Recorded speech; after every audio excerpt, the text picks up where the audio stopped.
Pada pukul 03.00 pagi, 12 November 2025, di Laut Hitam, Rusia meluncurkan pengiriman paling berharga hingga saat itu. Kapal ini melaju kencang menuju Tiongkok untuk mencairkan dana bagi perang yang semakin membebani mereka. Namun, tepat 63 detik kemudian, Ukraina memberikan jawaban yang langsung menargetkan ruang mesin kapal tanker tersebut. Kapal itu seketika berubah menjadi kobaran api paling terang di dunia. Instrumen jawaban tersebut adalah hantu sepanjang 18 kaki yang meluncur 2 mil dari pantai. Namanya adalah Magura V5. Senjata utamanya bukan kecepatan, melainkan fisika. Dengan kedalaman lambung air, draft, hanya 1,3 kaki, kapal ini melaju sangat rendah. Tanda silang radarnya lebih kecil daripada burung laut. Bagi radar NAV Angkatan Laut Rusia yang kuat yang memindai cakrawala, Magura V5 adalah hantu yang bersembunyi di bawah batas cakrawala radar 50 kaki. Praktis, target ini dianggap tidak ada. Namun di dalam lambungnya, sebuah kejutan telah menanti. 4 drone FPV, Killer BS, lebah pembunuh, berukuran 10 inci. Masing-masing dipersenjatai hulu ledak RPG seberat 6 pon. Di titik ini, analis Rusia manapun pasti akan mengangguk paham. Untuk mencapai kapal tanker, Magura harus menyelinap melewati anjungan gaseous terlebih dahulu. Anjungan ini adalah benteng baja setinggi 260 kaki yang dijaga ketat oleh 60 pasukan elit. Mereka dipersenjatai rudal portable Igla S dan senjata anti-tank Cornet. Di puncaknya terdapat radar NEA, mata serba melihat milik Rusia, yang mampu melacak 200 target dalam radius 28 mil. Bagi kru kapal tanker, benteng ini membuat mereka tak terkalahkan. 100 mil jauhnya di Odessa, seorang operator Ukraina melihatnya secara berbeda pada layarnya. Kapal tanker itu bukanlah kapal, melainkan serangkaian koordinat. Ini adalah masalah senilai 100 juta dolar yang menunggu solusi. Solusinya tidak harus mengalahkan benteng tersebut. Ia hanya perlu membutakannya. Dan malam ini, Ukraina memiliki 2 sekutu sunyi untuk membantu melancarkan operasi rahasia ini. Yang pertama adalah kabut tebal, selimut yang mengurangi jarak pandang Rusia menjadi kurang dari 1 mil. Ini membuat perangkat optik mahal mereka sama sekali tidak berguna. Yang kedua adalah laut itu sendiri, dengan gelombang setinggi 4 kaki yang menciptakan penutup bergerak konstan. Hal ini membuat perahu hantu rendah Magura V5 hampir mustahil untuk dilihat dengan mata telanjang. Panggung telah diatur, jebakan telah dipasang. Rusia akan segera mendapatkan pelajaran yang sangat mahal tentang meremehkan lawan. Saat Magura mendekat hingga 0,6 mil, ruang kargo meluncur terbuka dengan desisan hidrolik. Terlihat 4 drone Killer BS bersarang di dalamnya. Ini bukanlah peluncuran serentak, melainkan sebuah simfoni. FPV nomor 1 lepas landas lebih dulu. Ia tidak langsung menyerbu anjungan, melainkan mulai mendaki orbit stabil, mencapai ketinggian 200 kaki. Tugasnya bukan bertarung. Ia adalah stasiun relay bergerak, sebuah satelit sementara yang akan memastikan saudara-saudaranya tidak pernah kehilangan kontak, bahkan saat kekacauan terjadi. Berikutnya, FPV nomor 3 dan 4 diluncurkan. Keduanya memisahkan diri ke sisi berlawanan dan memulai pola melingkar rendah, seperti hiu yang berlama-lama di luar pandangan, dengan sabar menunggu bau darah. Akhirnya, FPV nomor 2 menderu hidup. Keempat motor tanpa sikatnya berputar hingga 20,000 putaran per menit. Sebuah jeritan bernada tinggi yang memecah keheningan malam.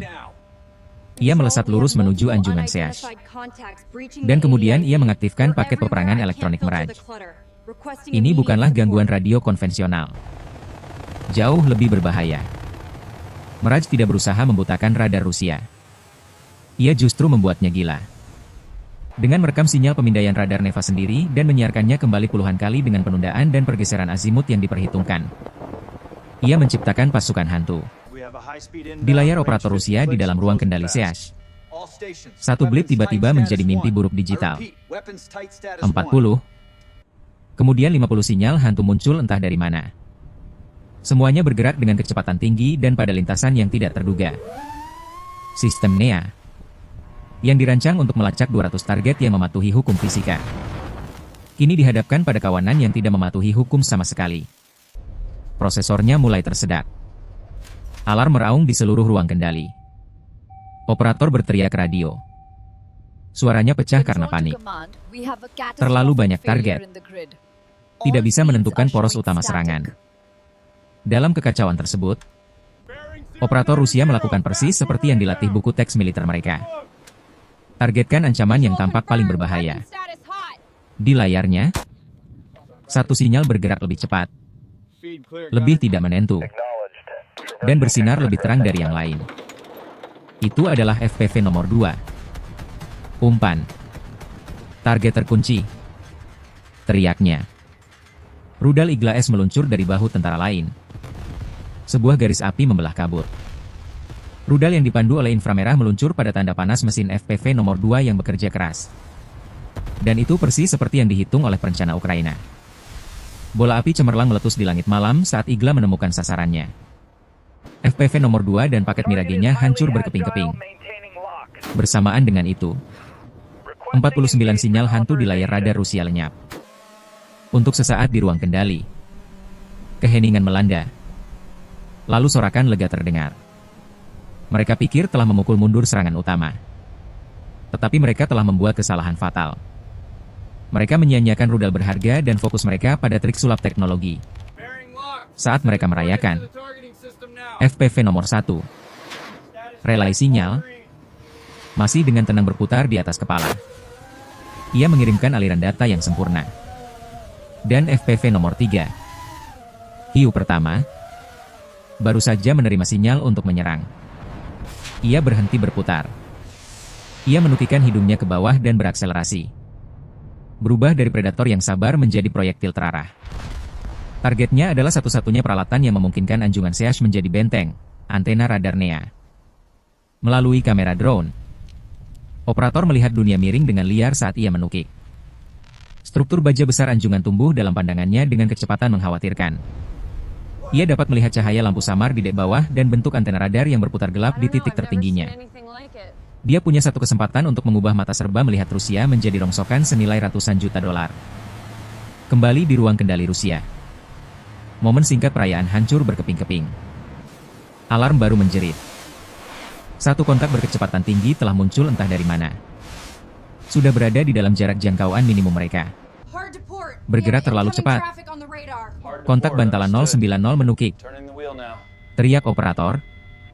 Suaranya dipenuhi ketidakpercayaan. Bagaimana itu bisa sedekat ini? Mereka tidak punya waktu untuk mencari jawaban. Hulu ledak RPG-6. 6 pon yang diikatkan pada FPV nomor 3 adalah mahakarya fisika brutal. Itu bukan hanya ledakan. Ini adalah shaped charge yang dirancang untuk menciptakan efek Monroe. Saat benturan, bahan peledak tidak hanya meledak keluar. Ia memfokuskan seluruh energinya ke dalam. Meruntuhkan kerucut tembaga menjadi jet logam cair yang bergerak dengan kecepatan lebih dari 26,000 kaki per detik. Drone menghantam dasar rakitan antena. Selama sepersekian detik. Tidak ada apa-apa. Kemudian shaped charge meledak. Jet tembaga cair menembus rumah aluminium pelindung antena seolah-olah itu kertas. Ia seketika mencabik wave guide frekuensi tinggi yang rumit. Komponen yang membawa sinyal radar. Ledakan merambat ke bawah wave guide seperti sambaran petir. Ia menggoreng setiap komponen elektronik sensitif di jalurnya. Bagi para prajurit di anjungan, ledakannya secara mengejutkan kecil. Sebuah bunyi retakan tajam, kilatan cahaya, dan percikan api. Tetapi di ruang kendali, efeknya sangat dahsyat. Setiap layar yang terhubung ke radar Neva padam secara bersamaan. Sapuan garis radar yang meyakinkan menghilang. Digantikan oleh statis yang mati dan sunyi. Dunia mereka baru saja menjadi gelap. Mereka buta. Dan hiu kedua akan segera menyerang. Seluruh pertahanan berlapis anjungan Sevash dibangun di sekitar mata elektronik itu. Sekarang mata itu buta. Keheningan di ruang kendali hanya berlangsung sedetik sebelum dihancurkan oleh suara komandan yang berteriak melalui radio. Akuisisi visual. Z-23 tembak. Tembak apapun yang bergerak. Di dek terbuka. Penembak ZU-23 tidak membutuhkan perintah kedua. Tugasnya bukan lagi penargetan presisi. Itu adalah penolakan area. Dia menginjak pedal kaki dan meriam 23 mm laras ganda menderu hidup dengan brutal. Meriam itu memuntahkan 600 peluru per menit. Itu adalah 10 peluru berdaya ledak tinggi setiap detik. Mengubah udara berkabut menjadi badai salju mematikan dari proyektil dan pecahan peluru. Bagi operator FPV nomor 4 di Odessa, dunianya baru saja berubah menjadi persamaan probabilitas. Layarnya adalah kekacauan semprotan laut, kilatan moncong, dan peluru penjejak merah yang datang. Dia tidak lagi menerbangkan profil. Dia berada dalam pertempuran jarak dekat. Peluru penjejak tinggi. Penyelaman menghindar. Gumamnya, bereaksi murni berdasarkan naluri. Dia mendorong tuas ke depan dan drone itu menukik ke arah ombak. Semburan peluru merobek udara di tempat drone itu berada setengah detik yang lalu. Melenceng sempurna. Dia menyentak ke kanan. Lalu menukik lagi. Gerakannya tajam dan tidak terduga. Penembak Rusia di anjungan mengumpat. Mencoba melacak target yang sangat gesit. Terlalu cepat. Aku tidak bisa memimpin. Geramnya. Dia mengantisipasi langkah drone berikutnya dan menembakkan semburan ketiga yang lebih panjang. Bukan di tempat drone itu berada, tapi di tempat dia berdoa akan dituju. Kali ini, dia beruntung. Satu peluru penjejak 23 mm menemukan sasarannya. Itu tidak menguapkan drone. Sebaliknya, ia menabrak lengan serat karbon rotor 3 dengan bunyi retakan yang mengerikan. Pada HUD operator, layarnya berkedip merah.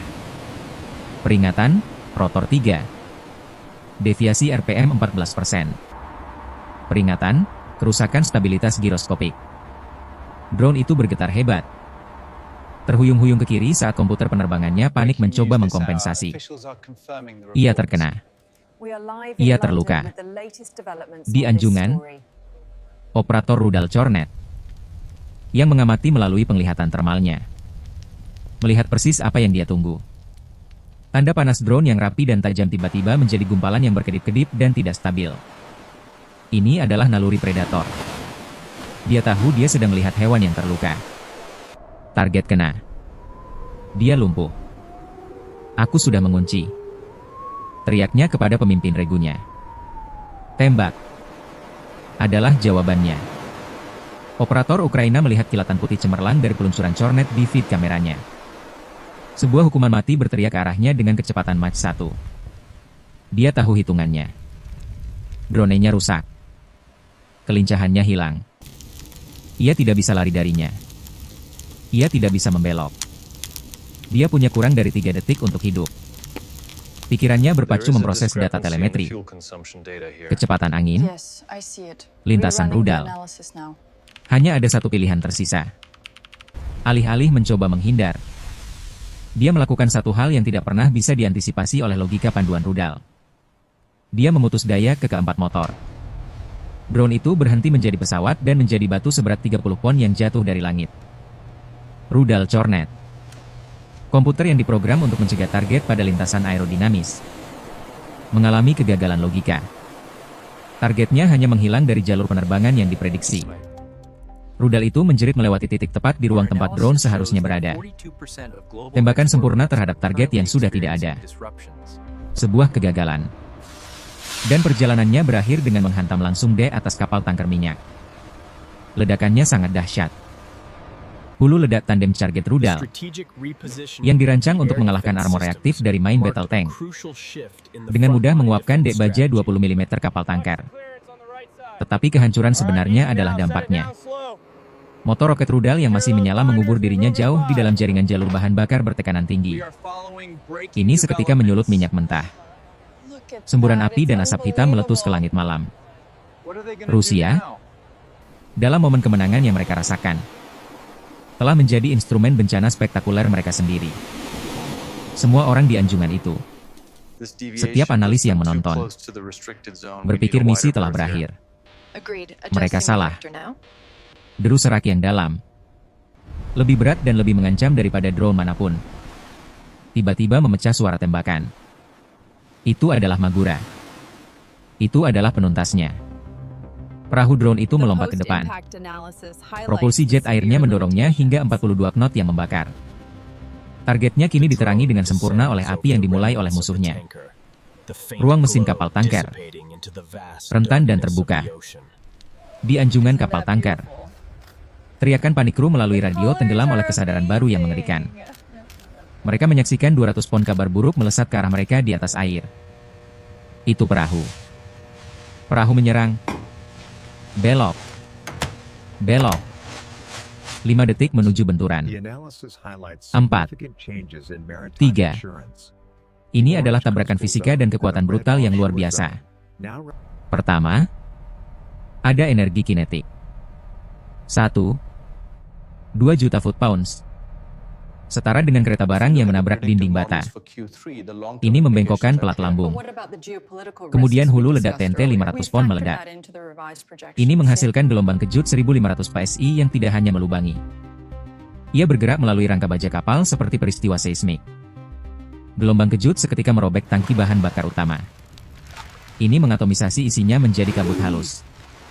Campuran udara bahan bakar yang eksplosif ini jauh lebih kuat daripada TNT saja. Menemukan api yang sudah berkobar di dek. Kobaran api paling terang di dunia menyala. Selama beberapa detik pertama setelah benturan, tidak ada suara. Hanya kilatan putih yang menyilaukan dan panas yang menguapkan kabut dan mengubah malam menjadi siang. Kemudian datang gelombang kejut. Pukulan fisik yang bergulir melintasi air dan menghantam anjungan Seash. Gelombang kejut itu memecahkan jendela dan menjatuhkan orang. Ini diikuti oleh deru yang memekakan telinga dan mengguncang jiwa saat 500,000 barel minyak mentah mulai terbakar. Kapal tanker tidak hanya meledak, ia hancur. Gelombang kejut 1500 PSI yang merobek rangkanya tidak hanya merusak tangki bahan bakar. Ia menciptakan kegagalan struktural yang dahsyat. Kapal sepanjang 800 kaki. Di bawah tekanan ledakan yang luar biasa dan pergeseran berat yang tiba-tiba, benar-benar terangkat dari air. Dengan erangan baja yang tersiksa yang bisa didengar, kapal itu patah menjadi 2. Kedua bagian yang terbakar kini menjadi monumen bagi misi yang gagal. Memulai penurunan lambat terakhir mereka ke dasar Laut Hitam. Dalam waktu kurang dari 13 menit, sebuah rencana yang dieksekusi oleh segelintir operator 100 mil jauhnya telah mencapai 5 target yang menghancurkan. Aset senilai 100 juta dolar. Ditambah muatan berharga, telah diubah menjadi rongsokan yang terbakar. Hasil yang paling jelas adalah tiang api dan asap yang menjulang ribuan kaki ke langit. Sebuah sinyal terlihat dari Crimea. Anjungan Seash. Dulunya mata serba melihat di Laut Hitam barat laut, kini menjadi pos terdepan yang buta dan terisolasi. Kemampuan pengawasan paling canggihnya hilang. Para pembelanya dibiarkan menatap kegelapan, bertanya-tanya apa yang akan terjadi selanjutnya. Kapal tanker dan 500,000 barel bahan bakar yang dibawanya untuk mendanai perang Rusia kini menjadi terumbu karang buatan permanen. Disinilah kerusakan nyata dimulai. Hilangnya satu kapal tanker dari Shadow Fleet Rusia adalah masalah besar. Rusia kini tahu bahwa metode utama mereka untuk menghindari sanksi menggunakan kapal tanker tua yang tidak diasuransikan yang dilindungi oleh pos militer statis adalah strategi yang gagal. Pasar asuransi maritim internasional yang sudah mewaspadai kapal-kapal hantu ini kini akan menetapkan seluruh Laut Hitam barat laut sebagai zona risiko perang. Ini akan membuat premi meroket. Satu-satunya alternatif Rusia adalah menyalurkan pengiriman minyak mereka melalui jalur Arktik yang sudah padat. Perjalanan yang memakan waktu berminggu-minggu lebih lama dan menelan biaya jutaan lebih per perjalanan. Ukraina tidak hanya menenggelamkan sebuah kapal. Mereka melemparkan kunci ke roda gigi seluruh ekonomi bayangan Moskow. Secara efektif memotong ekspor minyak Laut Hitam Rusia sebesar 5%. Sementara Kementerian Pertahanan Rusia berebut untuk merilis pernyataan tentang kerusakan teknis dan kebakaran yang disebabkan oleh peralatan yang disimpan secara tidak benar. Citra satelit dari NASA dan Maxar dikombinasikan dengan lusinan video viral dari penonton Crimea, menceritakan kisah yang berbeda. Mitos benteng Laut Hitam tak tertembus milik Putin, sebuah narasi yang telah ia bangun bertahun-tahun, telah hancur dalam satu malam. Ini adalah checkmate. Serangan itu menciptakan dilema strategis yang mustahil bagi Moskow. Untuk mencegah hal ini terjadi lagi, mereka sekarang harus menarik sistem pertahanan udara paling canggih dan berharga mereka. seperti Pansir, menjauh dari garis depan di tempat-tempat seperti Donbas. Sistem itu harus dikerahkan untuk melindungi aset statis bernilai rendah seperti anjungan minyak dan pelabuhan. Setiap sistem pansir yang dipindahkan untuk menjaga anjungan gas berarti satu sistem lebih sedikit yang melindungi kolom lapis baja Rusia dari helikopter serang Ukraina. Operasi tunggal yang brilian ini, yang dibangun di atas kebohongan dan dieksekusi dengan presisi, telah memaksa Rusia menggunakan kekuatannya sendiri untuk melemahkan dirinya. Mari kita lihat hitungan akhir dari mahakarya peperangan asimetris ini. Satu perahu tak berawak yang digunakan kembali menelan biaya sekitar $250. 000. Ditambah 4 drone FPV bernilai kurang dari beberapa PC gaming. Ini baru saja melenyapkan kapal tanker senilai $100 juta. Juga melumpuhkan seluruh logistik Shadow Fleet Rusia di Laut Hitam. Itu adalah jenis kemenangan strategis yang mengubah seluruh dinamika perang.